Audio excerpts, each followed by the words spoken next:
evening and welcome to the Shan Show, part of Cheese Room podcast.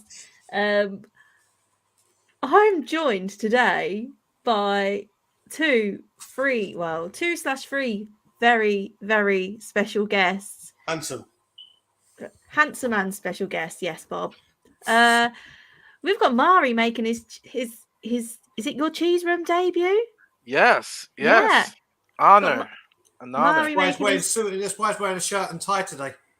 I mean, when you're on the cheese, you got to make that bit of effort. The Cheese Room's very posh, you know. Very posh. Very posh. Very posh. Very posh. We've got the one. Obviously, we're talking about Enoch, so you can't have a show about Enoch and not get these two on. We've got Daigle and we've got Bob, who's working away in the corner, but he will be joining us a little later on. How are you doing? I've got a twister. I'm very, very happy. We don't have these in Canada. Small things, a small mind, and I'm in heaven right now. But yeah, I'm very happy you didn't, when you introduced me, you didn't say a certain title that you named me. Oh, what, the Boris Johnson of Leafy Outers? Why did I open my mouth? Do you know what? I can't believe that you can't get mince pies in Canada. What is that about? Mari, have you ever tried a mince pie? So I've lived there for now it'll be 4 years in December actually. Only last year did my wife manage to find them, but they were the most disgusting things ever. Whereas here you get a proper mince pie. So literally went into Asda today, and I went to the baker's and I was like, two people stuck each other. I'm going to ask you a really stupid question. When are your first load of mince pies coming in? And they're like, they're in. I was like, goodbye. And I've just picked some up. So I will be eating them later. I've got some as well, actually. I picked some up the other day. Mari, have you tried a mince pie? No, I have not. It's so you know what I mean? It's like a different world. Yeah. And the thing is, I've been to England about 7 or 8 times, and yeah, but have you been there for Christmas, Mari? Because if you haven't been there for Christmas, then you won't get them. Christmas. It's a seasonal thing. The summer or March. Yeah, I've never been in December in England. Yep. Well, even in to be fair, the mince pies have been in since the end of September. I've only learned this now. They've been in for a little while. Obviously, depending on the supermarket, but in most places, I've seen Christmas stuff popping up for a little while. Do they sell them in Manchester? Because whenever I go to England, I go to Manchester. Oh, all over the country. Okay. But only at Christmas time or September. Every shop you walk into, they'll sell mince pies around this time of year. And they are so good. The ones the icing tops as well. Oh, they're another level, honestly. Okay, right. Back to Spurs. Yeah. Back to Newcastle. Another oil club in town, Mari. What are your thoughts on it?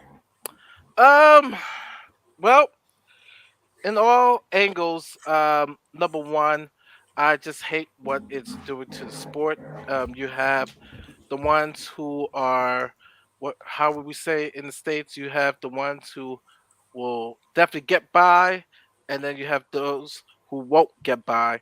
And I think it's now in regards to Spurs, it's going to be another team that's going to threaten their chance of being in the top 4, let alone top 6. And the reason why I say this, because I know a couple of people's like, well, it's not automatic when you have that money. From what I'm seeing, if they are going after a Campos and they're negotiating and getting this guy,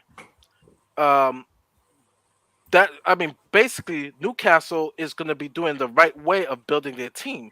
If you're familiar, Campos built that Monaco team that won the challenged PSG for the Liga. I think they actually won in 1 year, where they have Mbappe and they had a couple other people on their team.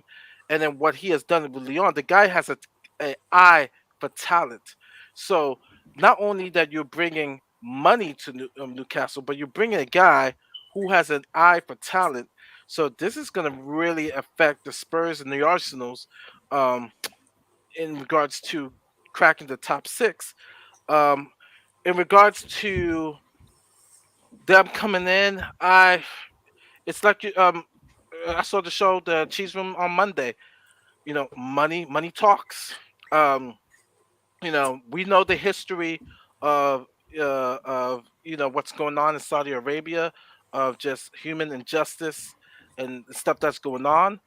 But when it comes to the almighty dollar, it's kind of like forget it. It's just money. Money talks. It's sad, to say, but it does. And so now we have another oil-rich laden team that's going to come in.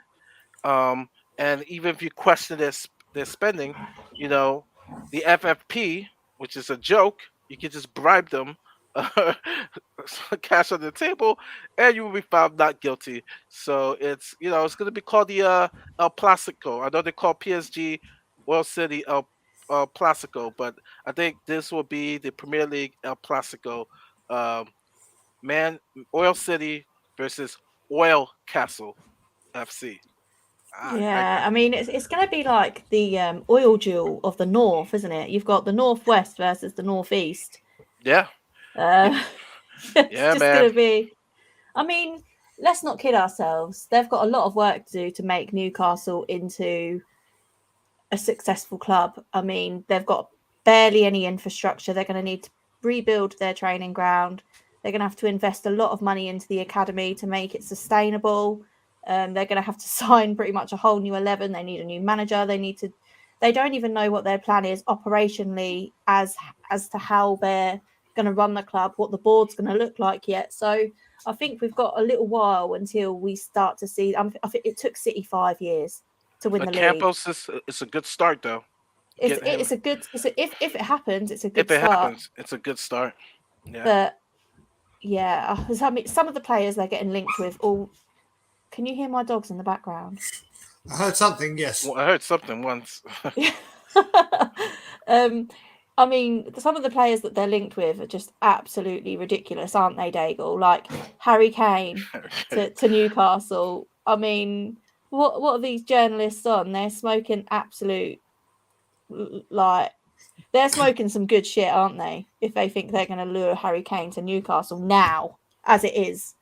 Well, you know what it is. You look at it; they've got 190 million they can spend in January, which basically means they've got 190 that they will spend in January. And the players I think they should be looking at, or probably will be looking at, are people like Icardi at PSG, who can't get a game, obviously because of that front three they've got now. Will go for cheaper because he's near an end of the contract, established, and will be like okay, and like a Coutinho, those kind of players that are big names but not at the big value, just to get the ball rolling. Now, Harry Kane in January is a non-starter for Newcastle at least. Although right now they can have him with what he's playing like. Yeah, I mean he's Newcastle quality at the moment, isn't he? But what you got to remember, with Newcastle, they're going to be by no fault of their own because of who their owners are. Any player that's about big player, they're automatically going to be linked with him because it will come down to money. Now, I'm not saying Harry Kane will join them in January or will join them in September or August or whatever, but Harry Kane wants to stay at Tottenham if we match his ambition, which, as we know, we don't, and we clearly won't. But if Newcastle go get, let's say in the summer, they go get a Conte, and they sign a Coutinho, and they sign and they start building these players, that's kind of thing Harry Kane's like, right, I heard that dog. You've got two different dogs at two different woof levels there. But yeah, if you start signing these big players, it will make Harry Kane think, well, wait a minute. They're showing that, but not saying he will go there because he still wants Man City. I personally think he'll end up at United, but through no fault of Newcastle's own fault, they are going to be linked with every single player that becomes available because they will be able to pay it. And they will pay the wages. I have a very soft. I've said it. I have a very big soft spot for Newcastle. I love that city. If I was ever to move back to England, my wife wouldn't say London. I'd love to live in Newcastle. The people are fantastic. The fans. I mean, the fans and that team. I mean, it's life and death for us. But up there, it really is religion. And they've been through a hell of a lot. And if it was to happen to a team, I'm kind of happy it's them. But it's worrying now just to see how easy another club will overtake us, and we'll just stand there still, and people will go, oh yeah, but the stadium, oh yeah, but Newcastle are not going to be going away I reckon within 2 seasons they'll be challenging for the title. Like seriously, like challenging. Like once they've got a few windows, and it's very, very concerning because another team is just going to pass us by out of nowhere. Yeah, I mean, it definitely is a concern, but I'd say the thing that concerns me the most is how this deal has got through, knowing what the human rights record is of the Saudi Arabian royal family. Let's not kid ourselves.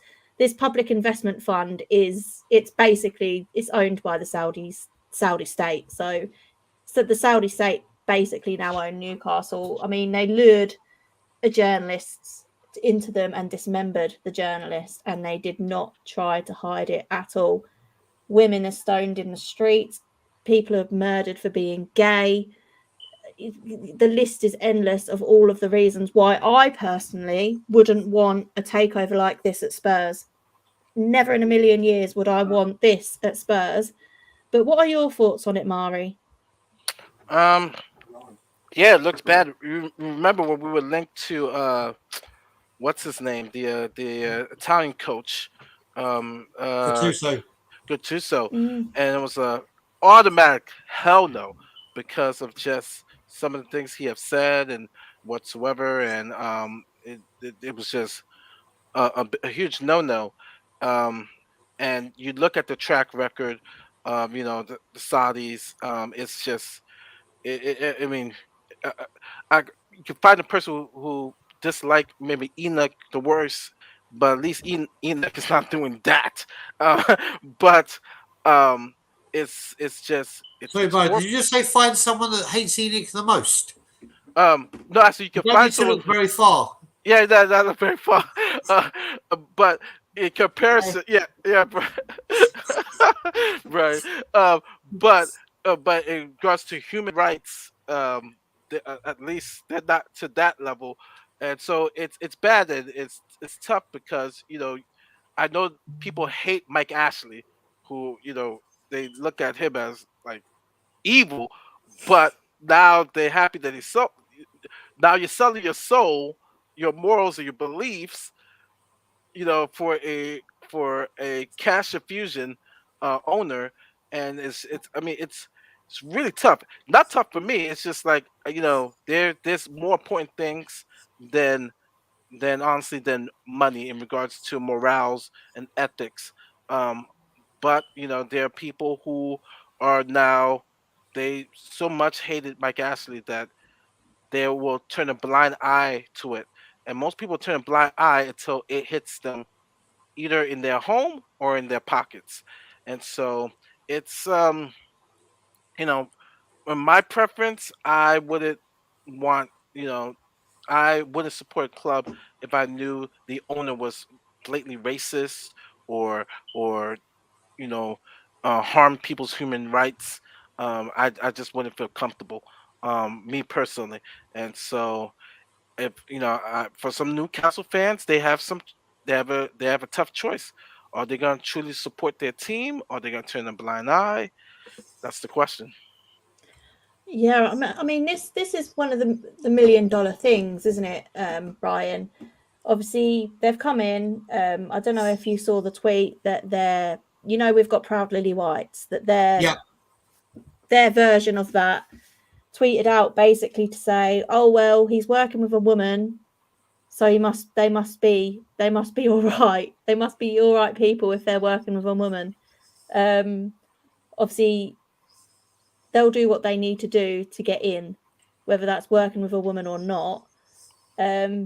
What did you think of that statement if you saw it? Do you think this is showing what's like it's a prime example of sports washing, that they can chuck money at it and all of a sudden, we're going to win trophies, my beliefs have gone out the window? I mean, this is a community that would be, if they went to Saudi Arabia, would face death. Yeah. To put it into perspective, if they went to Saudi Arabia, if Newcastle were to go there and play in a pre-season friendly and they went there and were open about their beliefs, they'd be killed. What do you think about that? See, I mean, the Middle East is a very, very tricky topic to get into anyway. Having lived in Israel and everything and being Jewish, it's a whole different ballgame when you talk about things over there. What I will say is, obviously in Saudi Arabia, they have a very bad reputation for human rights and for, like I said, sexuality and racism and women's rights and everything. Now they've come over here and they've taken over a football club. And like we all say, football fans are fickle. We are all fickle, whether it be for players, managers, chairmen, owners. If a multi-billionaire comes in and takes a club, you're going to support it and love it. Now, it's very, very hard in Saudi Arabia to change what is there and what has followed them from their forefathers and going up and up and up and up. Now, I'm not saying that they're going to make an impact in Newcastle, but they could come and say, do you know what? This is what has been like tradition or how this country has been run. I understand that we're in England now and that's not how things are done. And they could embrace, not saying they will, but they could embrace human rights there. They could embrace, not saying that they will, but listen, what goes on in that country goes on in that country. And listen, at the end of the day, the Premier League has just allowed more money to come in, and that's all they care about. That's all it's all it is now. Forget anything. It is all now in this world, not just in sport, but in everything. It's who's got the biggest wallet, who can shut the biggest brown envelope, who can. It's kind of who you know, not who you know, not what you know anymore. And they've come in, and listen, if they're taking over Spurs, would I be pissed off that we've got them? Yes, in a way because of what they do. But if they started chucking hundreds of billions, and we were winning the league, would I I wouldn't exactly turn a blind eye to it. What's going on? But I'd still be celebrating. Look what's happening to our team. We deserve it. It's just a crying shame that this is what football has become. Back in the day when we all started watching football, a lot of us started watching football. If, for instance, back in the 80s when I started watching football, if Liverpool went in for a player and Tottenham went in for a player, even if Tottenham offered you more money, you would go to Liverpool because you were going there to win trophies. You know, if you go to Liverpool, you win a trophy. Well, now it's not that. It's who offers the biggest money. And unfortunately, that's what football's become. Yeah, I mean, this from Bob, hand on heart, if we were taken over by a £350 billion owner, how many Spurs would give a piddle? I wouldn't go to Spurs anymore if that happened. I wouldn't. I'd be disgusted if something like that happened to our club, because no matter what you think of Enoch or Daniel Levy, they don't murder people openly, at least. If they do, we don't know about it. I just think it's disgusting that it's been allowed to happen. I think it's going to go against everything the game stands for. We all sit here and absolutely despise Manchester City. I'm open how much I hate Manchester City and what they stand for. I want to see ambition at Spurs. I want to see ambitious owners at Spurs, whether that's Enoch reform, whether it's a new owner that's going to show not outspend everyone, but at least show a little bit of something to try and improve what we're seeing at the minute. But I think for this, doesn't it take a little bit of the shine off the success, Mari, if you're just gonna chuck money at it until you win? Yeah, I mean it's I've always said this, you're buying championships. And of course, you have to put in I mean, there's been teams where Real Madrid had David Beckham and all these players and people thought they were going to be a dynasty. You have to have chemistry, you have to be able to play. And you're going to have to be able to build for me, in regards to Spurs, I'm to the point because we've only won one trophy in my lifetime watching Spurs that I'm just like, okay, you know, if we have to spend our way to bring a trophy in or grassroots, whatever way possible. In regards to Newcastle and the way they're doing it, um, there definitely it seems early that they're going to buy the players to kind of buy a championship, kind of how we feel about Manchester City. But and I know Ashar mentioned this. He says it was Ragnick. I've heard Ragnick either or. You know, they get either men. They're gonna be buying players and also getting great talent, cultivating great talent at the same time. And so that's something that you kind of not to say that you're jealous, but you're kind of like, wow, that's pretty impressive. But for me, you know, I've always said this. I would like to, in any sport, have homegrown players. Um, Harry Kane, he's from our club, he's one of our own to kind of lead us in winning a trophy. But man, it's come to a point where it's just kind of like, can we have an owner that puts down 200,000, buy a player here, buy a player here, buy a player here, and we can hold up a trophy? I want to walk around the office and say, we've won the Premier League, or we've won the FA Cup, we've won something. So, I mean, it's tough. Well, you got to remember, Mari, as well. If they do go and sign Louis Campos, which it looks like they probably will do, Louis Campos is the perfect person I thought that would have been for us, which is buy players cheap, identify young talent, Exactly. find them, and then sell them for multi millions. But even Radnick, would have been. But if they bring Campos in, it means okay, they're not going to have to sell them for huge amounts because Newcastle won't need the money. But that's a huge sign that okay, they're not going to do this like right. We'll buy Mbappe. We're going to do. They may buy the odd superstar, but if you bring Campos in, he has his finger on the pulse for all the young talent across the world. So that's a good thing. Not saying, but it's not like they're coming and going right. Mbappe, Messi, Ronaldo. Here we go, and every single player under the sun. Louis Campos will be a sign of intent in a good way, I feel. Congratulations. Yeah, and that's why I said there'll be a little bit of a jealousy because Campos or Ratnick would be okay. We're gonna bring in some young talent to to cultivate the squad. So it almost negates that. Okay, they're going to completely buy their team. Mbappe, Ronaldo, Messi.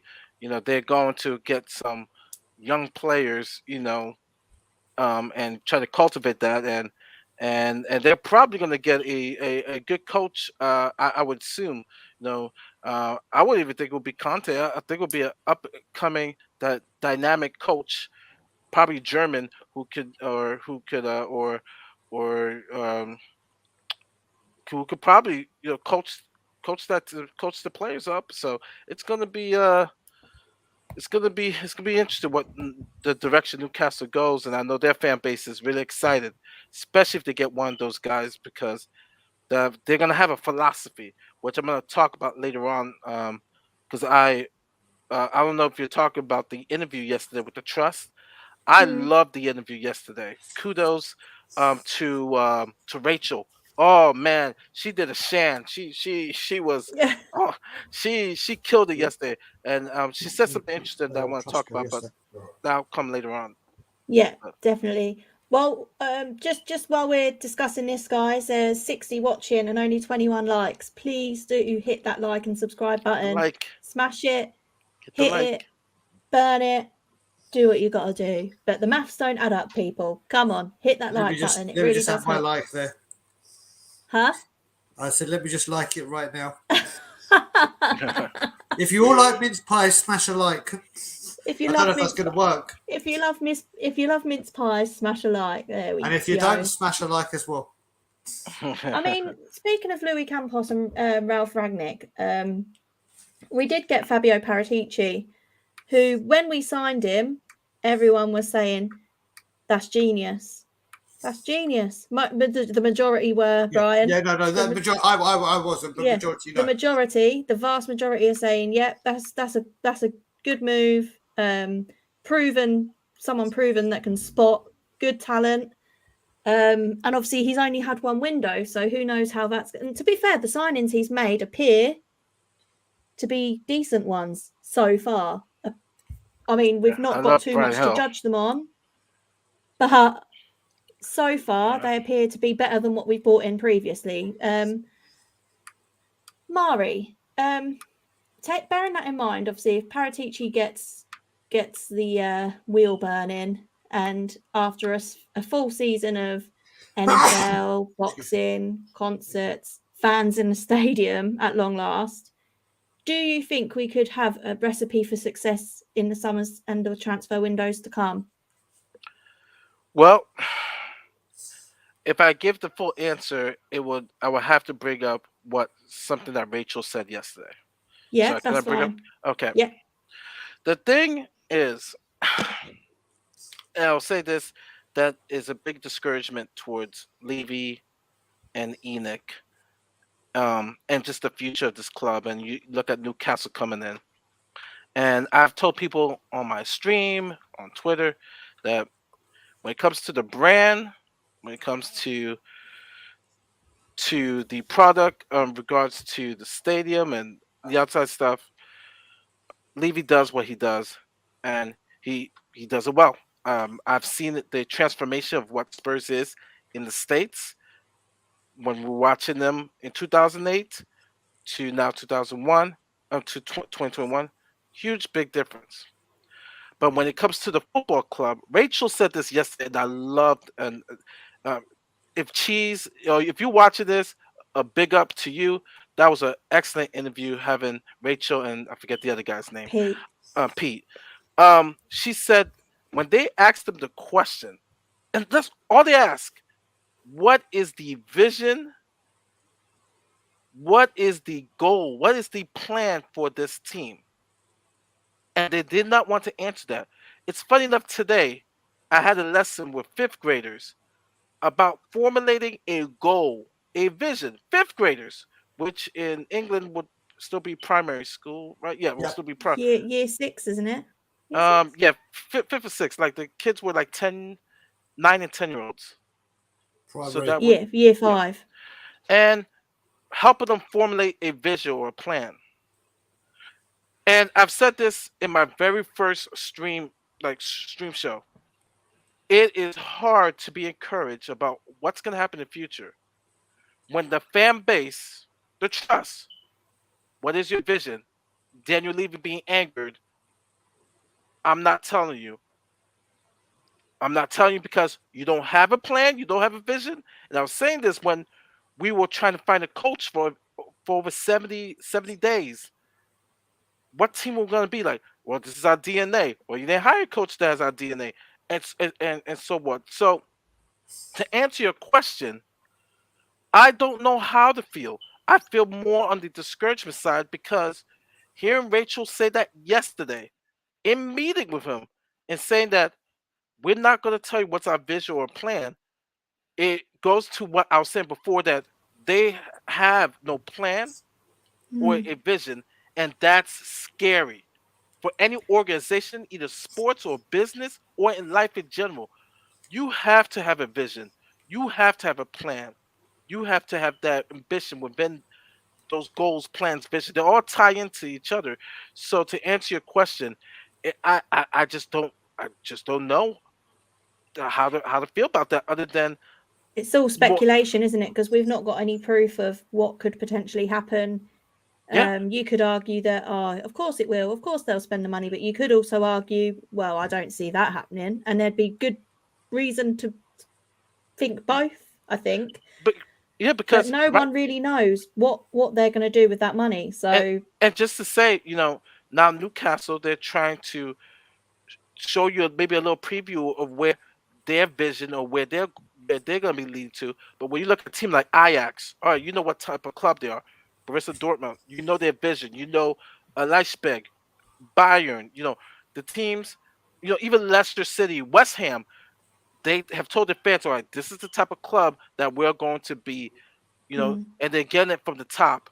Where we have Levy, he's not even telling the trust, let alone the fan base. So how is the fan base supposed to feel when the club won't tell you what's their vision, what's their plan, other than discouragement? I mean, Brian, another thing that Rachel said was that they'd give the trust a statement of what their intentions were, but they didn't want it to be shared with the members. So as such, the trust declined that statement. Yeah. What do you think that says of the board? So, as you know, Sean, I would always say things. I'm very outspoken, and when I need to put my hands up and say things about things, I will do. And I think yesterday the Supporters Trust, who I have been very against in some ways, they said some really, really positive things and some things that woke me up to a little bit more of what they're trying to do. And I think, do you know what it is? I think it's the word Supporters Trust. I think that title has given us more of a, okay, this is what they're meant to be doing, and whatever than what they're actually their remit is. And they cleared a lot of stuff up yesterday. the very fact that this parasite won't talk, because listen, again, we go back to how staunch Levy out I am. I know all these things. I know what he's capable of. I know what he's doing. Of course, he doesn't want to say anything. Listen, the question was about with Paratici. Did we need a director of football? Did I want us to get a director of football? Hell yes. I want footballing matters as far away from this man as possible. But we've had Camoli, Arneson, Baldini, Paul Mitchell, who left and was our best one because Levy wouldn't listen. And he's gone and got Paratici, who, don't get me wrong, is right up there in like the upper echelons of greatest footballing directors on the planet right now. But he's been at Juventus, where he can guarantee Champions League football. He can guarantee a championship, basically. All right, last year they didn't get it, but for the last 9 years they have. And they brokered deals like Ronaldo and these really expensive deals like Paul Pogba. They signed these huge deals. And when you look at it and you look at the whole model, it's like, okay, so we want direct football that fits our business model, that can identify young talent, can get them in at a reasonable price, and have that magical thing, huge sell-on fee. Paratici did that at Juventus as well. Obviously, he signed Romero originally. He signed some very, very good young players. So he has got form for it. Oh, no, he has, but he's also got form for breaking 90 million, 100 million pound deals, which we know ain't going to happen. When you're looking at that scenario that I've just said, it smacks Louis Campos all day long. It's Louis Campos is like, that's what he does. But we don't get him. You know what I say with Paratici? I mean, this is, you know, the movie, and funnily enough, I star in it because I work it, with the streets. You know, Pretty Woman. Yeah. You know, when Richard Gere said he lives in the penthouse because it's the best, even though he's scared of heights. He gets on in the movie, in the opera. He has to sit in the balcony because it's the best. That's what Daniel Levy's doing. He's had to go get Paratici because he's the Juventus, because he's this, but it doesn't fit what we're trying to do. It's very good. It's square pegs and round holes. You've got a guy that can do it, and you can widen the caliber. Like, we wouldn't have got a Romero without him. Let's face it, we'd have got a Romero. But Brian Hill we got, and that was because we could chuck Lamella in. And you also look at it, and I keep going back to Tomiyasu. Now, I'm not talking about, we've missed the boat with him, but why I'm getting so annoyed with the whole Levy thing as well. You got to remember, I had this argument on Twitter. Someone was trying to prove me wrong, but funnily enough, they didn't. We signed that sleeve sponsor last January, and apparently all money goes back into the club. And we signed that training deal. All money goes back into the club. So why are we haggling over 2 million for Tomiyasu? Why are we haggling over? Not talking about just Tomiyasu himself. I'm talking about. Did we though, or did we just decide that he's too? You think that the Tomiyasu thing was at a similar time to Yaphet Changanga's emergence against City, where we really saw, and I think they're both very, very similar types of player, and I think Paratici might have seen that and thought, we need something a bit different. We need to have a different option, a more of a attacking option, and then as such signed Emerson, who looks like he could be a player. Oh, so he was great. I mean, I was at the Villa game. He was fantastic. He was the point I'm getting at is because Tanganga had one good game against Man City. Now, don't get me wrong; it was a breathtaking game, and he was absolutely sensational. But you don't say, right, well, we've got at the time Aurier, at the time Doherty. We'll wait till transfer day. You try and get better players in that position for competition, and then you've got the flexibility of putting Tanganga. I don't care who. You can't say, Tanganga had a great game against Man City. We don't need another right back because he's the future. Because that's not how it works. Listen, Paratici, I'm hoping in January, because of all this money coming in with NFL and sponsorships and whatever, we'll flex our pecs a bit. I highly, highly doubt it. And like I said, do I really want a director of football at Spurs? 1,000,000,000%. I want anything that can stop that man having any involvement on the footballing side, period. So we desperately need it. But we've just seen he doesn't get the backing. He said in his interview before Villa, or that interview that he did on Spurs TV, Paratici is going to have full responsibility for the footballing side of it. Well, he hasn't. Well, he hasn't. So can I say this? I don't know, and like I said, love a good debate. I don't know if Darso was addressing me in regards of being a worrywart. I'm just talking about simple basics of life, and I responded in regards to the response that was given to the trust yesterday, and before that, you know, I could stand if and there's certain clubs, what's their plan and what's their vision. Get young talent, cultivate them, get them to a point where they make they are really good in the sense that you can sell them, make profit whatsoever. Well, Um, I think the it- hope. I think we saw it with our last. So the 16-17 squad, we bought young talent. We yeah, wanted them. Like Ericsson's a prime example. yeah, Ericsson was only really meant to be a stopgap and stay for 3 years, but we were doing well, so we signed a new contract and he yeah, stayed for longer. That's and what Spurs hope. I think yeah, that's their and hope. if we get that direct message, I have no problem because at least you're Mm. telling us this is our plan. Like it's like someone that's a Borussia Dortmund fan or a Leipzig fan.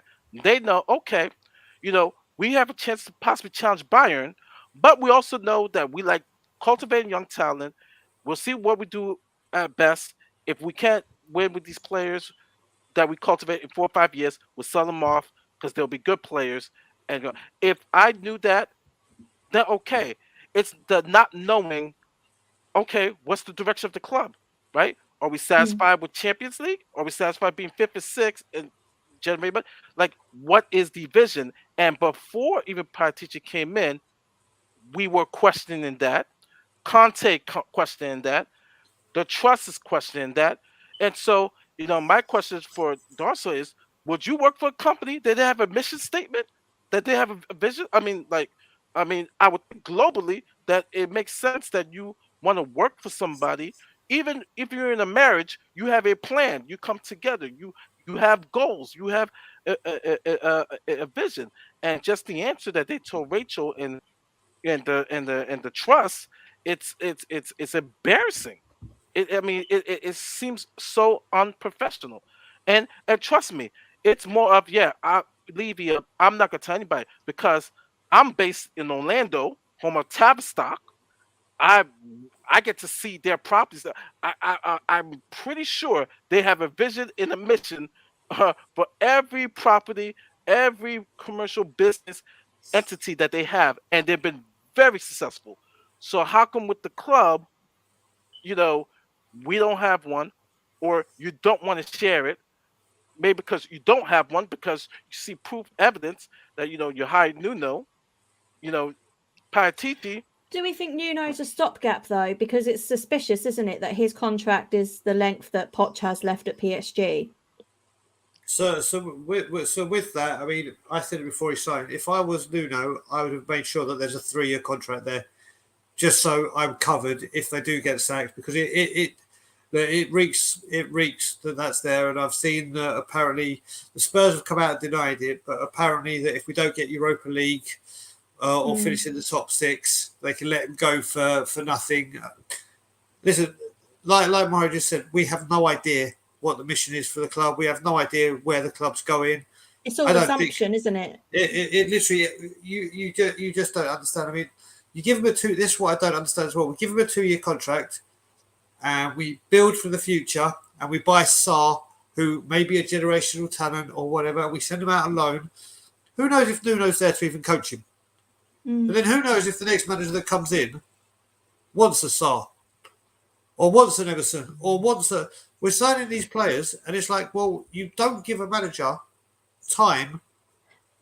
But this is it, isn't it, Brian? He's not a manager, he's a head coach. So Paratici's in charge of the squad, building the squad, and then he's got a head coach that trains. Obviously, Nuno will say, but it will be Paratici, I want you to play like this brand of football. I want these are the players you're going to have. Can you work with it? And then the coach will say yes or no. If they can, they get the job. If not, then they don't. I think we've got to think Fonseca was pretty much done. Levy and Hitchin had pretty much got that sorted, and then Paratici came along and was like, no, that don't suit what I want to do. Well, I want someone a bit more defensive. Well, listen, you got to look at it though, because Levy has said in his statement, we're going to go back to playing open, attacking, expansive football the Tottenham way. And then within one foul swoop, we've done the exact opposite. There's, like I said, I say it on most streams, I do not believe a single word that comes out of the club's mouth unless it's a stadium announcer at home games reading out the team sheet. Everything else is just the biggest contradiction. It's 2 steps forward, 1 step back. And it's unfortunate. Like I said, I mean, as Mario said, the trust representatives yesterday did a great credit to themselves. They really spoke well. They really enlightened a lot of people. They enlightened me. I mean, just like I said, I go for them just because obviously I didn't like the way that we haven't had anything come back from the ESL where they said we're going to try and get someone on the board, and then obviously I did the thing for changes for Spurs, and I came on your show, and the very next day there's a statement from the trust using the words that we used. Then so it's like they got pushed. I'm not saying they have done. I'm saying it just looks like when we did changes for Spurs and came out, it looks like they got pushed because they saw something gathering. But then you hear what they had to say yesterday, and it puts it into a bit more context of what they're trying to do. So I'm still not 100% on board or satisfied with what the trust are doing, but I'm certainly a lot more agreeing with what they were saying with yesterday. It won me over a bit, but if they're not going to get, I stand by them and completely agree that they wouldn't have a meeting because obviously they wouldn't allow us the board to publish those minutes. So fair play to them. And it's just like I said, there's no communication within the club. There's a complete breakdown in communication within that club and what our club stands for, unfortunately. And until that man goes, it's just going to get worse. Yeah. Mari, if we were to sign, obviously we're quite famously hardly ever do business in January, and Steve Hitchin obviously came out on the documentary and was like, I hate January. I hate it. If Paratici was to sign one or two, obviously a striker and a CAM in January, would your opinion start to change? Would you start to think, hang on a minute, we do look like we know what we're doing? Could this be the start of something different? I would say this from his last interview. I could see we're definitely going through the youth movement, and if that's the route, if that's the route they're going, then I'm more to accept it, because then I know, okay, our goal is, because it's going to be real hard to have that youth movement now challenging for top 4. So, and which is weird because you would think Levy, that's what he wants, Champions League, more exposure, but it's going to take a while. Some of the players, Emerson has the last good game. I love Brian Gill. I've told you I love Brian Hill. I think he is going to be a star. If he were to sign a CAM, who I've been begging for years, we have not replaced Ericsson. We need that, get him backup striker. Yeah, it would be something of intent that I could be really positive about. And so, and like I said, it's really hard to judge someone on one transfer window. But like I said, people have different expectation. If it's a win now situation in regards to top 4, then you're not happy with that past transfer window. If it's building for something for the future, which that's where the message is it's confusing. And I know I'm gonna go back to this person. I'll just warn you, I am a leadership nerd. I teach leadership in regards to business, sports, and now with students. Dawson, like he says, hence the reason they don't share their strategy with you. Well, okay, that's me. I'm a fan. But with the trust, right? The trust was supposed to be the middleman, right? Because all businesses and even organizations share their vision. People know about how a philosophy Barcelona used to play, or how a certain FL team or how a business is run. They share what's their vision. They share what's their goal, what's their ambition. They may not share the strategies, but they share that. Levy has shared neither. So, like I said, we could go back and forth, Dawson. But when we talk about leadership, I'm gonna come with the ammo because, like I said, what the trust said yesterday was very damaging and was proving my point before that interview of just how we're a club that is currently struggling with a vision of what are we. We don't know what we are. No one can tell us what we are. And when they asked Levy that, he didn't want to answer that question because he's not a football guy, Dawson. That's why. He could tell you about the brand. Oh, here's our vision. He has a vision in playing for the brand, but in regards to the style and the football playing, the football field, the product, he has no vision. So come back at me again with that, Dawson. We could go all day. No, I'm like, wait, I'll pull up my library.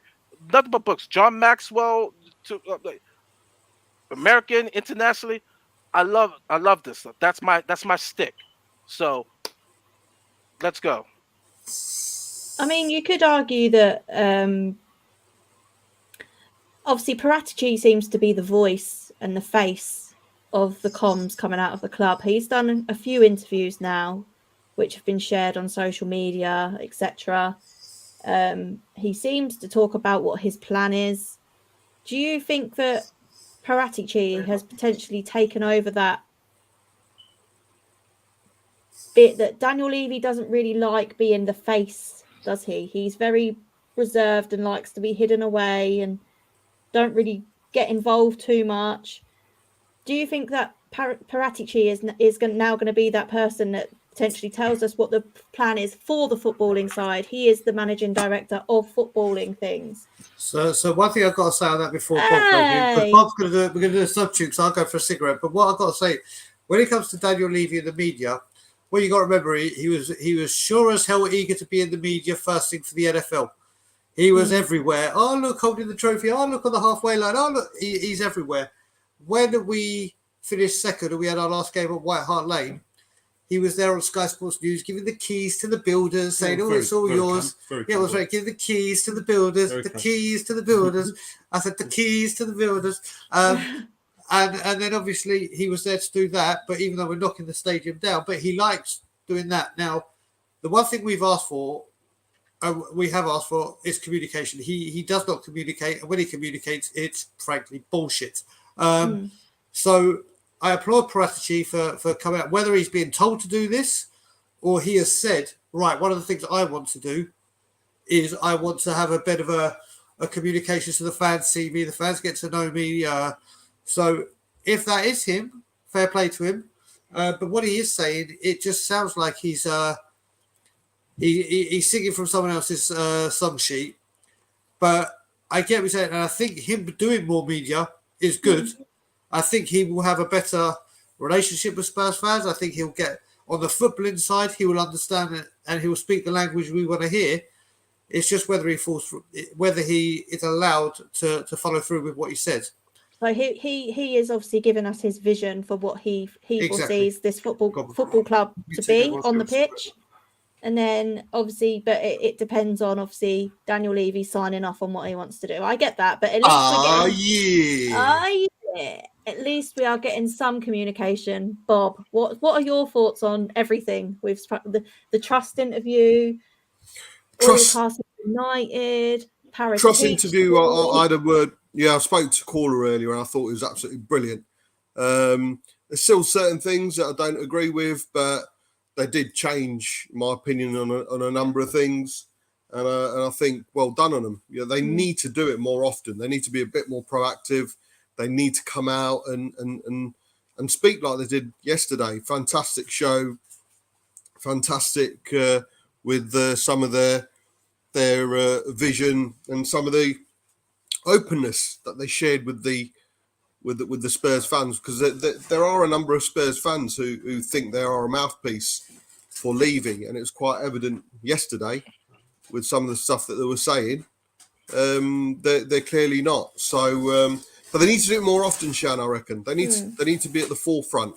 They need to be a lot more proactive, because if they've managed to change my opinion on them, I'm sure there's many other people who they'll be able to.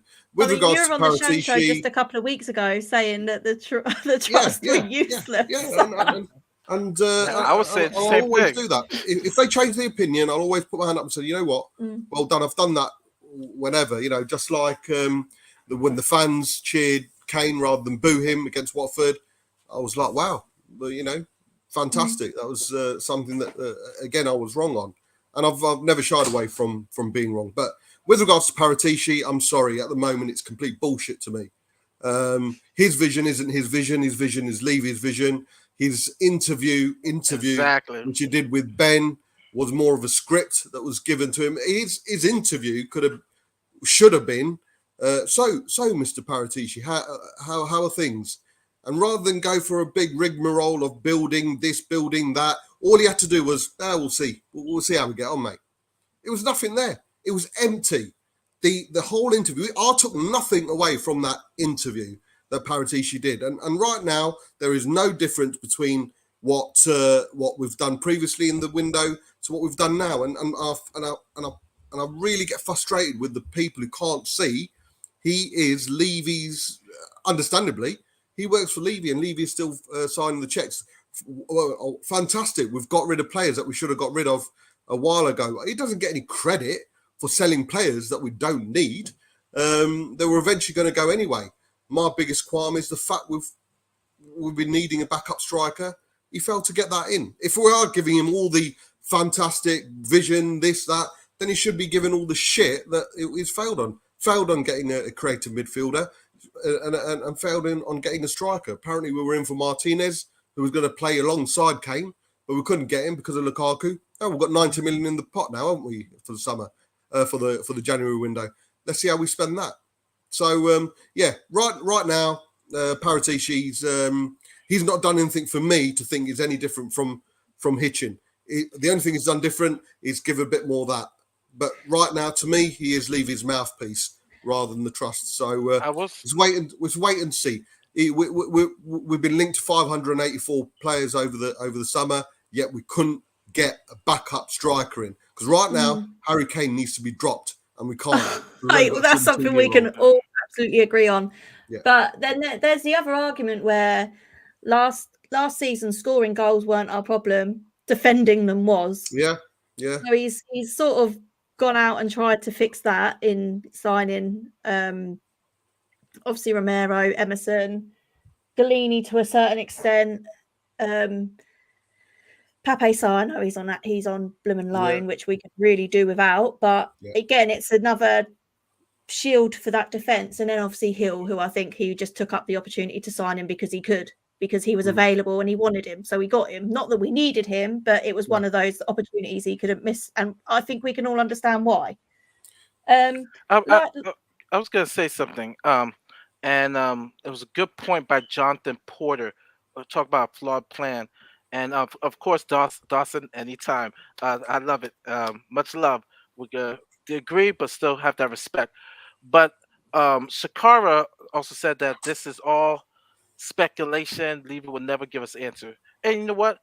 I agree with you. This is what I've said, isn't it? None of us know how that money is going to be spent because we've not got any evidence to go off since we've been in the new stadium. And it's the stadium that was going to give us the opportunity to be able to compete and to spend like our competition spends. Yeah. That was the plan. That's what Levy told us. Whether that's true or not, we don't know yet because we've not had that full season with fans in the stadium. And notice you said it was the stadium rather than a football philosophy that would get us to it's outside factors. The stadium generate money to help us. But I would say this. In regards to what the trust has said, and it was very damaging. Substituting back, by the way. Sub's coming on. See you in a bit. I will be back. I just got to finish a bit. Okay. It was very damaging what they were saying in regards to them not revealing their vision or their plan. And you look at just the history, right? Because I'm a big checks and balances guy. I believe that, a great leader shares his vision with his company, not necessarily strategies, but shares his vision with the company, or a great president or leader shares the vision with the people, not their strategy, but they share their vision. You look at 20 years, right, of Levy being hush-hush, not saying anything. Look where that leadership, that vision has gotten us. One trophy. When I'm reading documentaries about the philosophy, the vision, plans of Alex Ferguson and other great coaches and other stuff, I'm a nerd to this. So it's real discouraging. It was insightful getting that information from Rachel, but it all goes back to the proof of the pudding that, you know, he may have a plan, he may have a vision, and he won't tell us because of his ego. But it's been not all visions are successful. And the thing is, no one puts him in check. Now we're hoping Paratici does, but I, I'll leave it at we will see. We will see, because the last person who had that opportunity to say, okay, I'm gonna put my vision into this club, he resigned. That was Paul Mitchell.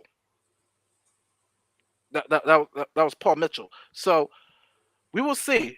We will definitely see. But but yeah, I agree with Sakara. Yeah, why would Levy want to tell us? Because it's Daniel Levy. It's Daniel Levy, and if he wants to share with us, he know that he will get criticism of what his vision is for the club. And right now, the only thing we could go by in criticizing him is just that his plan has not worked, or his vision has not worked, because it's only produced one trophy. One trophy in 20 years, and that's the truth. So obviously I wouldn't be the host if I didn't play devil's advocate here, and I think the guy to ask this question is Brian. We've come close to trophies. We've been in cup finals and the players haven't turned up. Can we really blame that on Levy? Yes. We can. Listen, the managers, don't get me wrong, the players and the managers need to take a lot of the blame as well. First of all, I still stand by it. Kane shouldn't have started the Champions League final. We can all agree on that. The reason I say it as well is he wouldn't have lasted 120 minutes. And I'd rather have if Kane wasn't fully fit, I'd rather he go on against a tiring Liverpool and then do what he has to do. And then also the most important thing with the Harry Kane thing is if it got to penalties, you want him on the pitch. And there's no way he was going to play 120 minutes because of it. He was coming back from injury. The way I say, I look at the FA Cup final, semi-final, when we got beaten by Chelsea 4-2 at Wembley, and I was there. They had Hazard on the bench. We had some playing at left back because we didn't have the strength in depth. We've had players. Listen, we've got to semi-finals and finals. A lot of this has to do with the players, but also it's got to do with squad depth. Exactly. So, listen, on their day, during this time, and especially during Podge, our starting 11 will go toe-to-toe against anyone in world football. But they can't do that. 38 games in the Premier League, however far you get into a cup game, and then you just can't do it. And I keep saying our players were overplayed and undervalued. And when I say undervalued, I don't mean the money they were getting on their contract. I mean their health. I mean they're like the kind of, like we say, work-life balance. These people need time to rest, to get the best out of them. And a lot of people like Mourinho's and Ferguson's, like Ferguson would always play a Darren Fletcher. He always said it. Darren Fletcher, the big games, the Man Cities, the Liverpools, he played Darren Fletcher because he knew he'd do a job for him. He may not play all the games. He may have played a bit part, but in vital games, he needed these players that would do the work. And for years and years, we haven't had it. And if you had told me last season that Mourinho had a Skriniar, a Fernandes, and a Grealish in there, let's not even mention Dybala and all the others, do I think we would have won? Do I think we would have got Champions League? Hell yes, I do. Do I think we would have given Man City the Carabao Cup? Hell yes, I do. But it's always strength in depth. And when you go from a Skriniar to a Rodon, with no disrespect to Rodon, I actually like him and think he'll be a great player. But there's a huge gulf in class. And like we say with Brian Hill now, we may have found a diamond in the rough. But right now, because of I keep saying what I'd like us to do with him is do what Manchester United did with Cristiano Ronaldo the first time. They knew they had such a superstar, but they eased him in. They put him on the bench to begin with, and they got him adapted to the Premier League. They worked on his body, and they didn't put so much pressure on him. Like, off you go, there you go, go. They eased him in, And then when he was like at the his fitness, when he got the language, when he was like, off you go, now you go. But I've got Similar a to feeling what I think our approach is with Hill, and that's why we're not seeing him start games. exactly what we kind of do. But it's getting to the point now because of the strength in depth, and because Kane's not firing, and we're going to put Son there, and it might and more come. We may be forced to start playing Hill and say, right, Hill, off you. You know, like I've been saying a lot of time, I want Scarlett to start, and they're like, no, you can't do that. He's 17. Well, it's kind of the same thing with Hill. Yes, he's a couple of years older. He's the Spain under-21 international captain. But you've got a raw talent there. And to chuck you in at the deep end and say, right, you're our creativity, you're our spark, we're putting our hopes on you, is because of the lack of strength in depth. And that for constantly, over the time, has been down to one man. So, like you said, the question about getting to finals and semi-finals, yeah, the players and managers have to take a huge chunk. Well, let's face it, the last one couldn't really blame it on Mason because he was appointed 6 days beforehand. But you've got to say every single manager has not been backed with the players that they wanted, and the buck stops with Levy. But the players and managers do need to take responsibility as well. I think this is where you could counter argue that the squad, the depth of the squad was enough to get us to the final. Why couldn't the starting 11 then do the business in that final, Mari? I think we can all agree that we have got one of the best starting 11s in the league, and where we are let down is the lack of depth, i.e. the Palace game, and then we struggled against Chelsea because of the same reasons. We've got players coming back, we've got players out injured. But if the depth of the squad has been enough to get us to a Champions League final, to get us to a Carabao Cup final, why aren't the 11 doing the business in those games? What do you think that is? It's interesting because like Poch said it from his mouth that we needed some changes because he knew he could take those 11 players as far as he could go, especially because we didn't do any transfer doings for 18 months, which I mean we're still suffering It's from criminal. that. It's we criminal. can all agree that was an absolute Yeah, and mistake Levy's made. everybody who's watching stream, no, I mean they could all say Levy, you're guilty of that. 18 months and not get real. Can you imagine we had some reinforcements, some good depth to that great starting 11 that we would have beaten? I feel that we would have definitely outlast Leicester in winning the Premier League, let alone the Champions League. Now I agree with you. The players have to play. They have to show up. I agree with you. I'm very critical of Kane, like because he has scored 0 goals in championship in cup finals. So I like totally agree.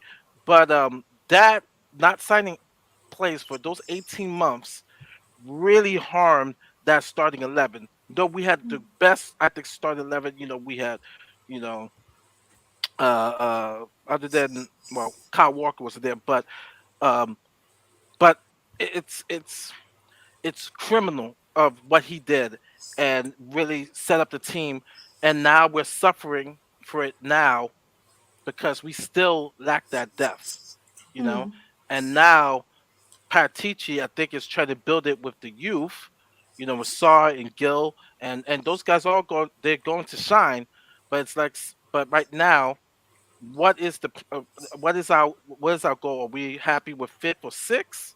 The Europa League, or we're happy with the Champions Right League? now, yes. Yeah. Right now, Yeah. if someone said to me now, right the season off, you finish sixth, I'll be like, yep, I'll take it. I'll take it. I'll take it. And so that's where I think the trust is maybe trying to find answers, and as long as you're honest, I think people will at least be able to be accepting. Okay, all right, I see where we're going. For that, because like I said, this team, I saw someone posted, Paratici can be vindicated with this signing class, and to really show some signs of, hey, like Brian Hill is going to be a star. Emerson, wow, if we can see that every game, he's going to be one of the best win backs in the league. Pepe Sarr is balling right now. I mean, you already have people calling up saying, "All right, Real Madrid is interested in some of our young players." So it's time will tell. Time will tell. But like I said, that one in regards to the depth of the team, not signing those players for those three transfer windows killed us. Mm. Absolutely killed us. Yeah. Also to add on that, you got to look at it as well. There's just the way it's happened as well. It's just there's no accountability for the club. It's now got to the point where, as long as we're making a profit, it doesn't matter. There should be, if we got to these finals and semi-finals and didn't win, we should be like, why the fuck did we win? How did we not win? And then what we keep doing is these players that got us to these semi-finals and finals but couldn't get us over the line. What do? We give them new contracts. Oh, you got to a final. Oh, you did this. Oh, well done. Here's a contract. Loser mentality. Exactly. Cheers. The time. It's just like literally. Okay, you did. Yeah, well done. You got us far. Here's a contract and a bonus. Well, no. Like if we all have jobs and our managers set targets, and if we don't hit them, they're like, well, what the hell did you do? What the hell? And if you keep doing it consistently, they'll say, right, the first time they'll be like, okay, what can I do to help you hit the targets in your next, let's say, quarter, whatever. I need this, this, and this. Okay, let's see what we can do. I'll train you in this, or I'll help you with this. But no, it's just like, oh, okay. There's no if you don't hit those targets, you're like, I'm sorry, you had a target, you're not hitting it. Goodbye. Not well, you got quite close, and you got to here you go. Here's a 4-year contract and a pay rise. No, but we keep doing it, and then when we know these players, we keep got. I don't like. I mean, even when we talk about the players like Bob was saying about Paratici getting players out, we got the wrong players out because the poison's still there. Lamella, you know, whether you loved him or hated him, and I loved him. I loved Lamella. I love hated him. Lamella. He would always give you 100% effort. You know, he wasn't one of the ones bad mouthing the club. Like every other footballer should. So we should have got rid of. Well, I'm not going to get started on Delhi, but we know my Deli and feelings Harry on it. Winks, yeah? Well, no, I mean, They're the Delhi, two that spring to my mind when I think Delhi, poison. Delhi for sure. I mean, we got rid of Aurier and Sissoko, obviously, but it's got to the point where, like I said, it goes back to there's just no accountability. If you get to a semi-final or final, it's like, oh, well done, you got there. Well, we tried. Here you go, have a new contract. No, it should be, you're not doing your job. You're here to win trophies, not get to finals. You're there to win the finals. And that's why I bring you into the club. You're not doing your job out the door. That's what it should be. But it's just, okay, if the money's ticking over and we're getting there, it's just, there's no accountability. And with that comes a lack of winning mentality, Mari. Would you say that that's a big problem from the top down? Levy's clearly a very ambitious man, so you'd think he'd want to see his boyhood club win trophies under his tenure. Surely he can't be happy with what he's seeing at the minute on the pitch. It's tough, because Darso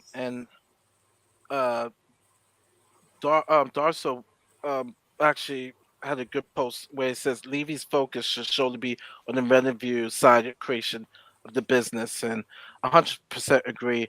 And Patici, just let him do business on the football field. Like, just separate the two. Give him a budget and let him do what he wants with that budget. Yeah, just do what you have to do, to help his boy childhood club to win trophies. It's tough because you know I've seen interviews where he says he loves Spurs. It's the reason why he got involved. Like he loves Spurs, and it's just kind of like, I look at the other owners who have that hunger and thirst to win. I've heard that Roman Abramovich goes nuts when Chelsea doesn't win, and so that's why he's ruthless. Lampard, club legend, cut him off, gets Tuchel in, and then they win the Champions League, and he's done it before. He's fired Jose. He's done things, like ruthless, and in the same way with with the Manchester United, and you look at some, and even Florentino Perez, we criticize him, but I've heard stories he walk in the locker room, talking to players like what is this, and you almost want Daniel Levy after the Arsenal debacle to walk in the locker rooms like, like, what is this crap? That I see on the field. You disgrace the badge, and that's what the players did a couple weeks ago in the Arsenal game. They disgraced the badge, so it's really tough. I can't say what's in the man's heart, but only from what I can see in regards to the evidence. And he it seems like he's more focused on what is the brand of the club. And like I said, he's been very successful in. I mean, I could tell you in I another think we could episode. agree he's probably one of the best chairmans in the world when it comes to growing the brand, Yeah, I mean, building and, and infrastructure. and I've said this in But when it shows comes to before. football, And Brian knows in the United States, the market share was all United 2 decades ago. United, Real Madrid, the Barcelonas. What Tottenham has been able to do in regards to market share in the United States is amazing. They have cut into that.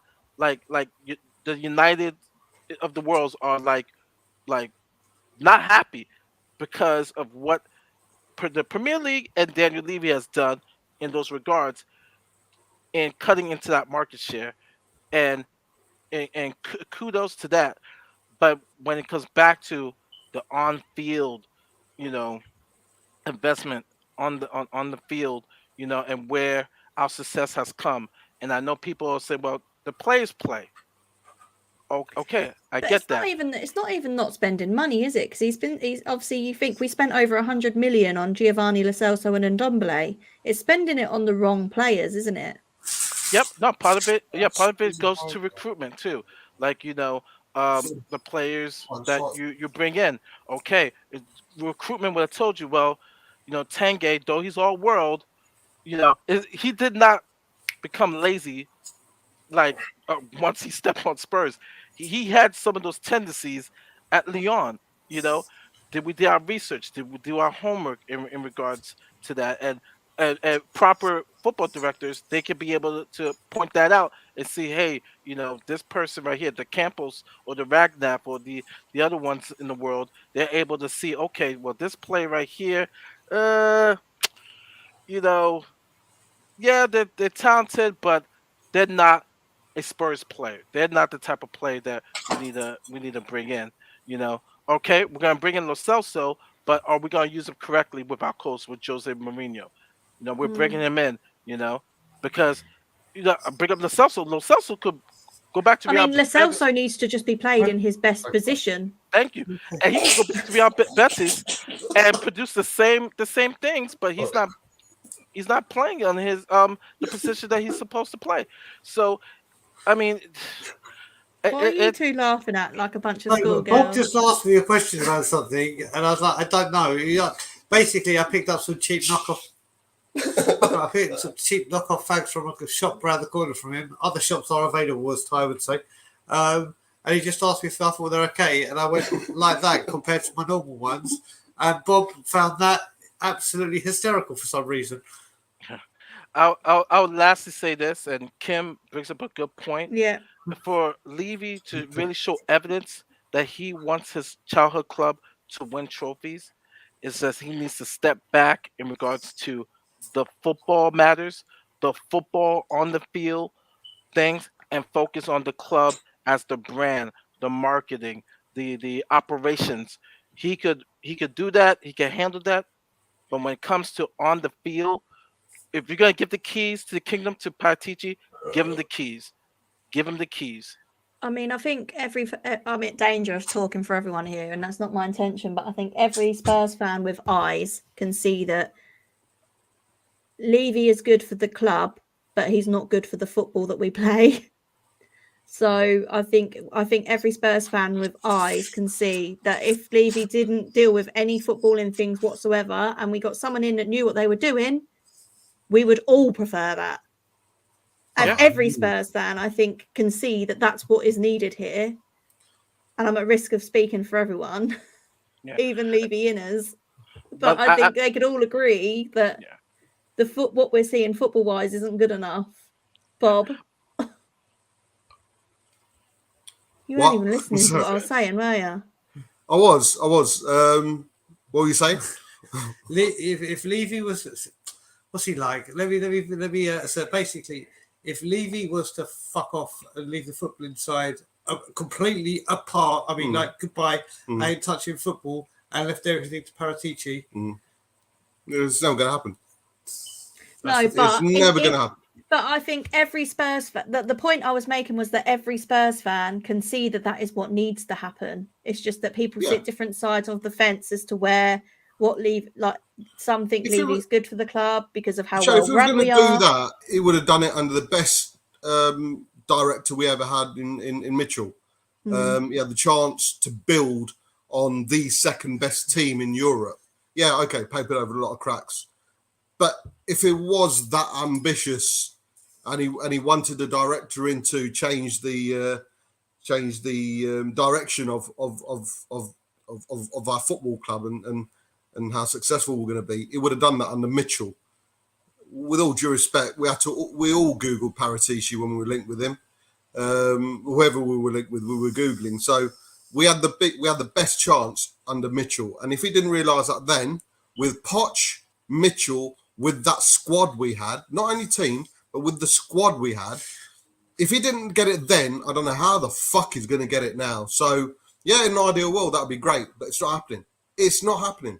It's not happening. We basically, what we need to do is put him on I'm a celebrity, get me out of here, and just never let him leave. And then he would have no access to anything. And then Paratici would have access. But yeah, unfortunately, Sean, it's what everyone would love. Don't get me wrong. But it's just that's the thing. It's what everyone would love, but it's never, ever, it's not even worth discussing. Because even if he says, I'm going to let go, I don't believe a word he says. So big up, Craig. He's got a good point. You know, it depends on what Levy. Then, if he's got too much on the plate, he wants to leave Paratici inside. If he is so hell bent, which he quite clearly is, we're an American stadium now rather than a football stadium. Then why is he going to want to spend any money on the football team? Paratici is just a deflector. If he's going to concentrate, and I do, Craig, I believe that is the case, and Craig knows what I think about his opinions. Don't always agree, but he's always got a good opinion. But if his whole mindset, if all his energy is going to go towards the NFL, then he couldn't give two shits about the football team. You know, all this. Oh, Daniel Levy is such a good business. No, I don't know who I'm representing or who I'm copying, but in my mind, someone actually sounds like that. Oh, Daniel Levy is such a good businessman. No, he's not. It's fucking shit. Because if you invest in a business, if you invest in a football club, and your main product is the football team, you make sure that's at its highest level. And I'm sorry, he's let the football team down. He's let the football managers down. He's let the football recruitment down, left, right, and centre. His pure energy now is to make us into an American NFL team. And if that's okay with some people, then so be it. So be it. It just shows the mentality and probably the ambition of what some of the Spurs fans have been accustomed to and brainwashed to thinking. I think Levy does realise his error. I have to disagree and think that. What makes you think? Martinez would have been in, Vlahovic would have been in, Mitrovic, not Mitrovic, Milinkovic, what's the defender? Milinkovic would have been in. There's players I could go on. I'd love to know, also, what makes you think that he's realised his error? I can't see any proof that just because he's brought a Paratici in, a director of football with a fancy name, no, he's still not fulfilled what the areas that we really needed sorting out. So, matey, all due respect, I can't see it. I don't. Yeah. Also, in response to Gov, you're right. He hired Poch, he hired Redknapp, and obviously he hired Martin Yeo. Well, Martin Yeo was kind of by coincidence with Santini, but that's the thing. They're the three managers he lives off of, and they all got to huge heights. And when we got to the highest of the heights and ready to make that push, rather than making that push, we sold our stars. We regressed. We fell back. And every time, all the people say you strengthen when you're at your strongest. And every time we got to that peak, and that's the thing. He gave us good moments. I don't want good moments. I want good cup wins. I don't want moments. I want things in records. Not oh yeah, it was a good time when we came second and we won every game at home. Oh no, we didn't lose in our final season. I want to be able to say like my grandpa and my dad. I've seen UEFA Cup wins. I've seen doubles. I've seen FA Cup wins. Not I've seen the first team that has 2 pitches or a goal line bar that can pour beer up from the. I think the point you're trying to make, like, we'd all love to be saying that night in Madrid rather than that night in Amsterdam, wouldn't we? I think that is. Do you know what, Sean? This goes on fire. That's the exact thing, Sean. Exactly. Just one thing as well. I just want to clarify. Dorso says something. Unless you want to become an all-slick club, you don't need to raise revenue somehow. I've no problem with getting revenue from NFL, boxing, whatever, as long as it's legal. Dorso, just do your checks, matey. Do you know how much of the NFL boxing revenue we're actually getting for the football club? Do you know? No. Nothing. It's not going into the football team. People tend to think that all this NFL and boxing revenue that we generate is going back into the football team. It's not. It's not higher for the ground. It's going towards whatever. No, legally. I mean, you talk about legally, it's a separate entity. It's a separate entity. The revenue that comes in from boxing and NFL has fuck all to do with the revenue that we're bringing in for the football team. I have no qualms with the NFLs or concerts or the boxing. Mate, that's an extravagant event that's being held at my football club. But there's such unbalance between the absolute fantastic events in boxing and NFL compared to the shit show we're seeing on a weekly basis. I don't see the balance there. I don't see the balance. And that's what I've got a fucking problem with. I taught you so well. There's a couple in the comments saying, and how do you know that, Bob? Where's that evidence? We're watching YouTube. Fucking hell, we're all screwed. That's where we're getting our. I mean, what I was saying, when we were at the NFL protests, and I got speaking to a few of the NFL I'll tell you about that. Delegates, and there's a few camera crew and all that there. They were talking about it now. Apparently, from the Spurs shop that became completely NFL'd up, there's no Spurs stuff. We get a percentage of that shirt sales. A lot of it goes to NFL London or NFL Europe. We charge a higher in for the. I don't think we get the and there's a we don't get the ticket price. We get a certain percentage on that, and we get a certain percentage on the bar. It's not everything that goes on in there. I think we get the money from the hospitality. So like the bar, the food, the drink. We get the money from that, but tickets and everything. Yeah. And then obviously everything at the club shop. NFL London or NFL Europe or NFL or all 3 splinters of that take it. So it's not just ka-ching. Don't get me wrong. And like I said, the thing that's really bugged me with all this with this thing is, like I said, I really has affected me. It really has pissed me off the most is when we had the boxing and I saw that tweet where someone said, you know what? If it weren't for the cockerel on that ground, when you're inside that stadium, if you didn't know it was Tottenham, like you had just shown it to someone in a different country, you would have a clue where that stadium was. It has nothing. I don't think that's fair because I watched it and they kept saying the Tottenham Hotspur. Yeah, no, I'm saying no, but I'm saying in the and then they're walking out and you see, "Come on, you Spurs." That's what I'm saying. But what I'm saying, Sean, is in the old stadium they had THFC in the white in the seats. But you wouldn't be able to see that anyway because there's people sat in them. No, but what I'm saying, Sean, is when you look at a stadium, you can see that every single game. There's stuff to say. This is Tottenham, like to mark your territory, to say this is. Every ground you go to in the country, MUFC, AFC, CFC, there's always seats or there's just something to identify. Now, don't get me wrong, the stadium's it's a beautiful looking stadium, but there's nothing in there when you're in the stadium to make it feel it's Tottenham. Like just to have white THFC on the seats. So when the people are filming, when the boxing comes in, people around the world see THFC. Yes, if you're a fan, and yes, Amazon the zone in the box. He said, "At the Tottenham Stadium, at the Tottenham Stadium, at the Tottenham." But I'm talking about What was that? Were they Irish? no, I was trying to do an American. And I'm sorry, Mari's here, so Mari, I apologise for butchering your accent. But there's just no identification for Tottenham. It's just literally that cockerel that's on top of the top of the stand, and it just sickens me. It sickens me. Okay, so he's still looking for whatever he was looking for. Yeah, I read something. Controversial here from Mona Lika. White Hart Lane, Tottenham and Cockerel on seats looked rubbish. Oh, okay. They controversial. They look as good as the statues of our legends. Oh no. But I mean, the trust spoke about that yesterday, and I do understand this museum thing for whatever reasons. At least they're doing something. But it's another way for them to make a bit of money. Let's be honest. Well, It's, unfortunately, like I said, it's we go back to the beginning with Newcastle. That's what it's become.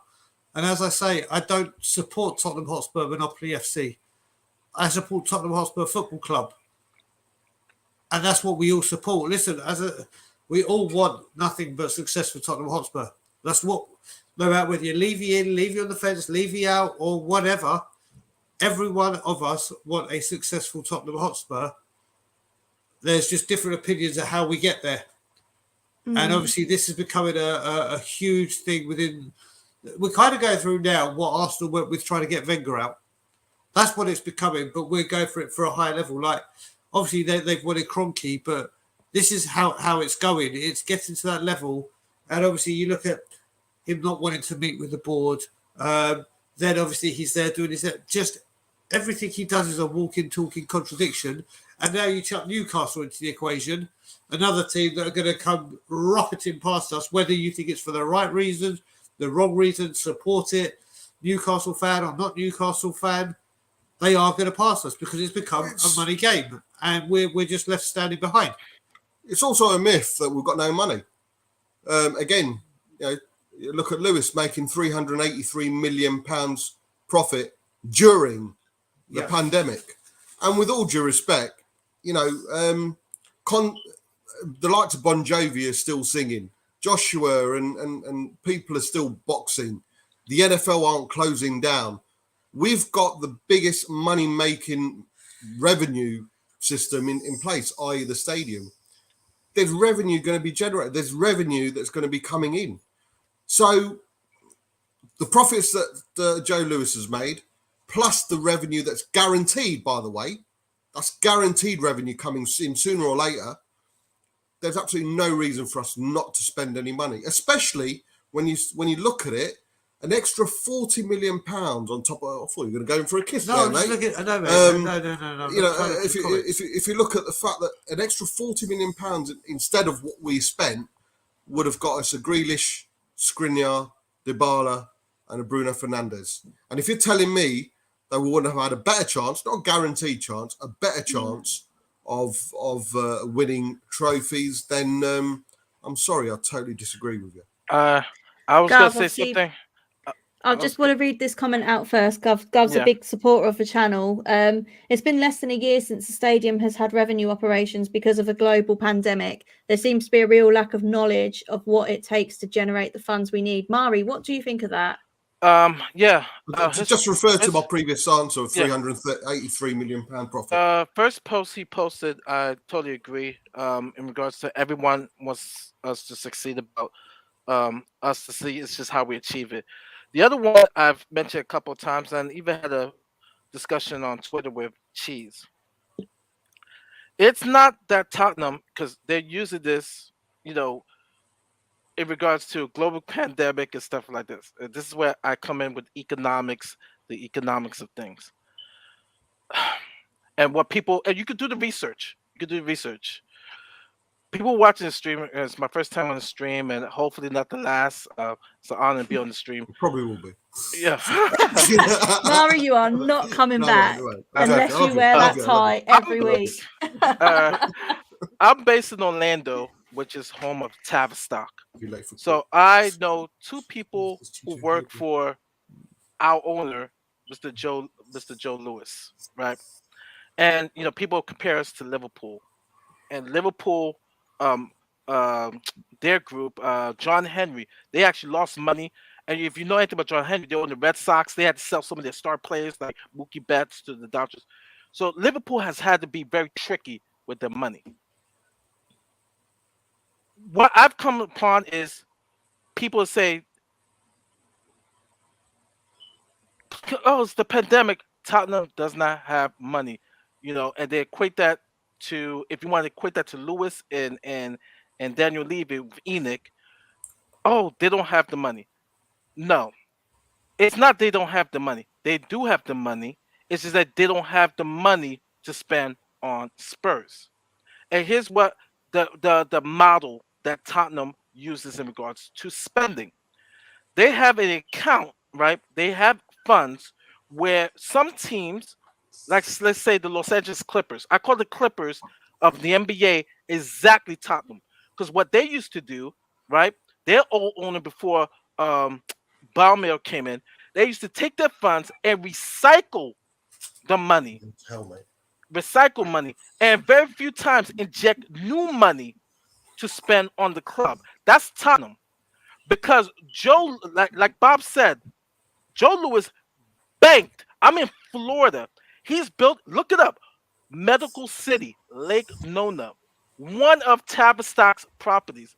They bank in money during this pandemic, even before and even after.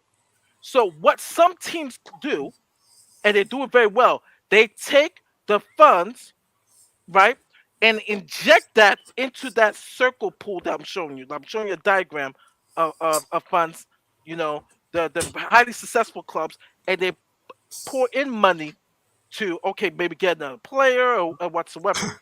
But what Tottenham has done for the last 20 years is that they recycle that money.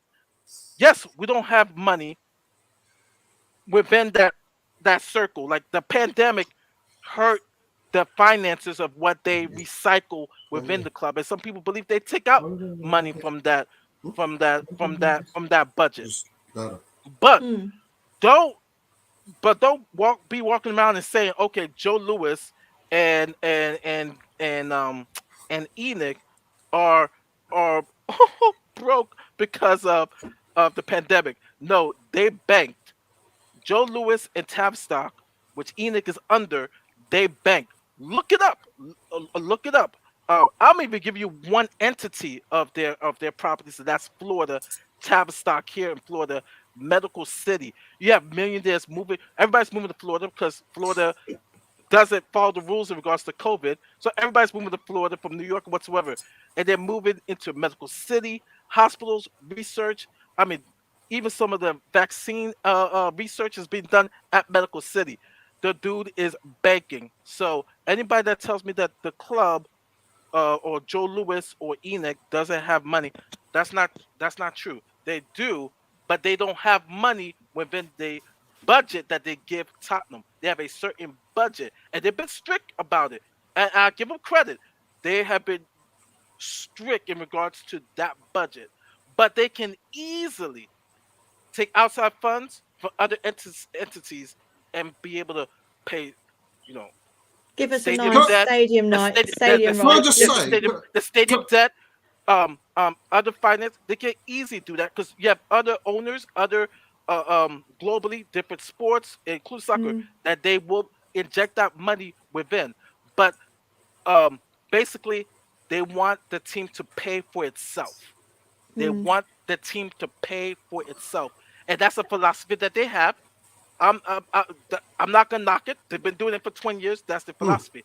But Yeah. that does not mean that they don't have money. They have money, but they want Mm. Tottenham to pay for itself. So I'm educating you guys. And that's their into right. that. That's Bob, their right. Bob, That- have your say, and then we're going to wrap it up because I don't want to make Mari late for his own show. No, that's fine. By the way, Monolika 11, I will find that out. I will find out where I don't make stuff up. It is something that I've heard somewhere or read somewhere. I will get to the bottom of it. I will tweet it out, and if I'm wrong, I'll as always, put my hands up. But what worries me is people would rather sit and make excuses for Levy and Enoch after 20 years of fuck all then actually say, you know what? Yeah, we do deserve a bit more success. Yeah, we do deserve being a bit better from going from the second best team in Europe to playing in the Conference League with a mediocre manager who's managed a pragmatic mid-table team. I'm surprised by some of the comments. There's excuses. There's fighting talk for Levy and Enoch. Then actually thinking, you know what? Yeah, we fucking deserve better, and that's really frustrating and worrying. Yeah, everyone's being realistic and put a realistic lid on it and say, yo, it's facts are facts are facts. No, the fact is we're shit now. The fact is we are shit now, and we're a weaker team than what we were last season.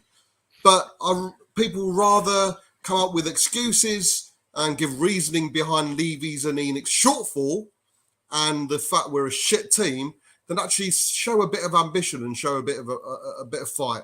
And that's unfortunate. That's really unfortunate. But big up to everyone.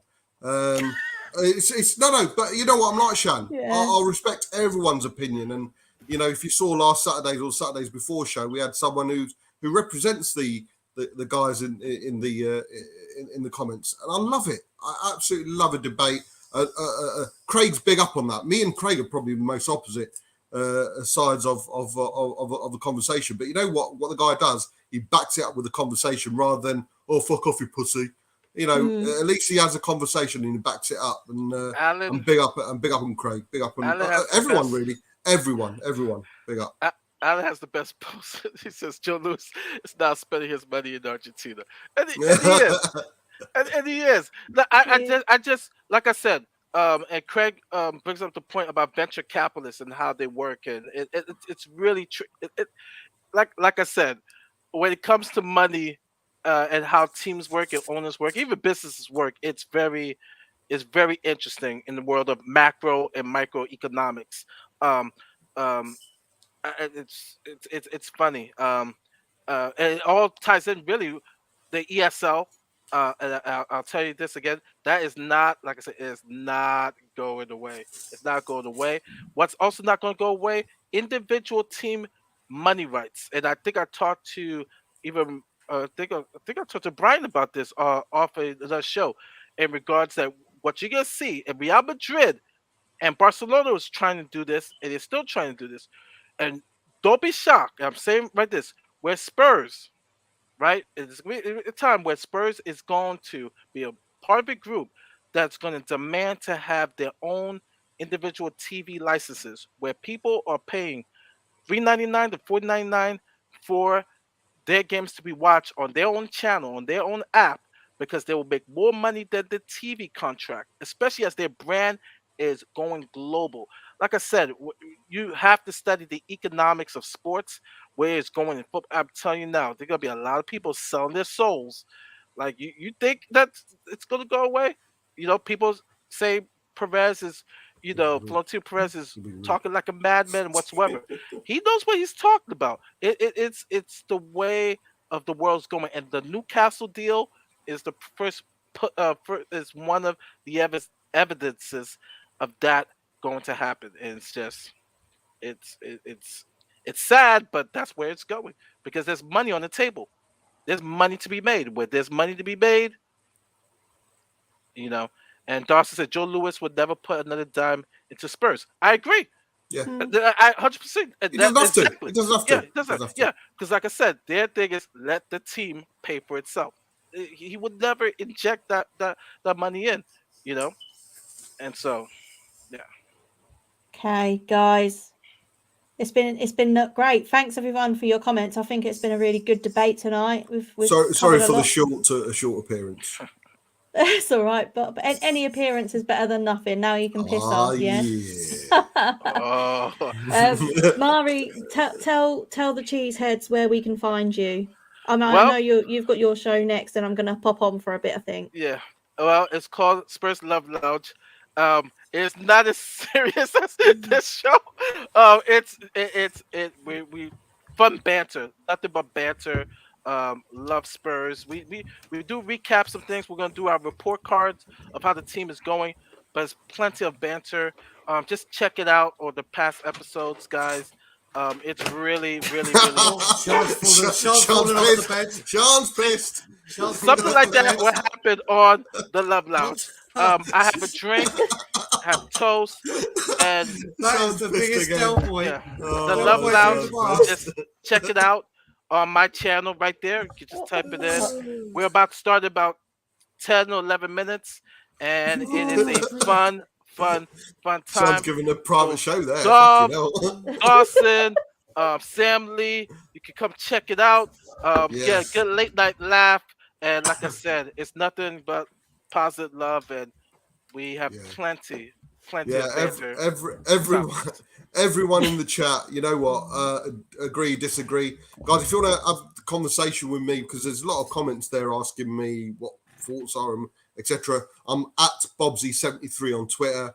Just tweet me, and I'm always up. The likes of Craig and Cody and Matt will tell you I'm up for any sort of conversation and any any form of debate. I think Shan's fainted. No, Shan's all right. Yeah, I'm here. I'm just plugging in. All right, okay. Yeah. But all jokes aside, if you want to see a total different show with a bit more of a love,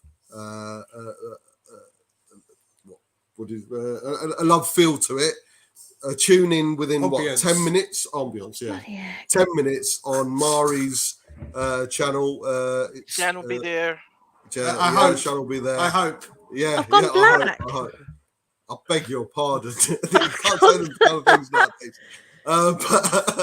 But the Love Lounge, pop on, guys. It's I'll put it on my tweet. Please get on because it's a show and a half. And if you don't piss yourself laughing, I'll give you your money back, although it's costing nothing. But yeah, you have to get on. Are we getting another love pounding, Craig? We definitely are, mate. We definitely are. Big up everyone in the comments. I'd say agree or disagree. Hope to see you guys in a couple absolutely of minutes. fantastic. Everybody who's watching, head over to the Love Lounge. Cody, you can't say that, mate. You can't say that. Cody's there. Gav, thank you so much for your super chat again. Cody. Very What's generous. happened there? Should say. I'm just Is your reading out. microphone Gav's, broken? It's too early for that Love Lounge. I've moved. I've moved because I had to plug in. That was. I did look like But yeah, that was a huge Del Boy moment. Thank you, Cheese.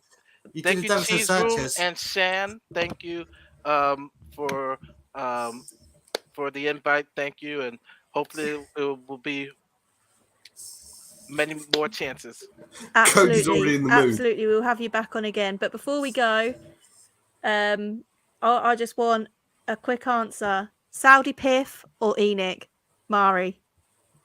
Oh, Enoch. Over the Saudis? Yeah. Yeah. Nah, I thought I mentioned that earlier. Yes. Yeah. But we're just doing yes or no, Enoch or Saudi Piff. I vote Enoch. But Brian? Well, first of all, I didn't get to say you can find me at Tottenham on tour, so please come out and check out Tottenham on tour. But you had to come to me. I'm sorry. I'm sorry, Saudis. Oh, Bob. Mate, it's fucking money. We need money. Saudis all the way. I couldn't give a shit where the money came from. Ooh, big shouts, big shouts. Because it's irrelevant. It's irrelevant. It is irrelevant because the people who are running Newcastle aren't the Saudis. It's the Saudi money, though. It's blood money. As long as they're not doing their shit over here, then we could go down. If we want to go down that route, we could go so far with a certain ethnicity of certain owners throughout the Premier League. Yes, yes. So it's all bullshit. If you want to go down the ethnicity route, there's so many owners who wouldn't be owning football clubs. So sorry, doesn't hold any ground with me. Okay. Thanks, Joe, for your super chat. Really, on that note, I think it's time it's time to bow out. And on that note, come on, you Spurs. Come on, you Spurs.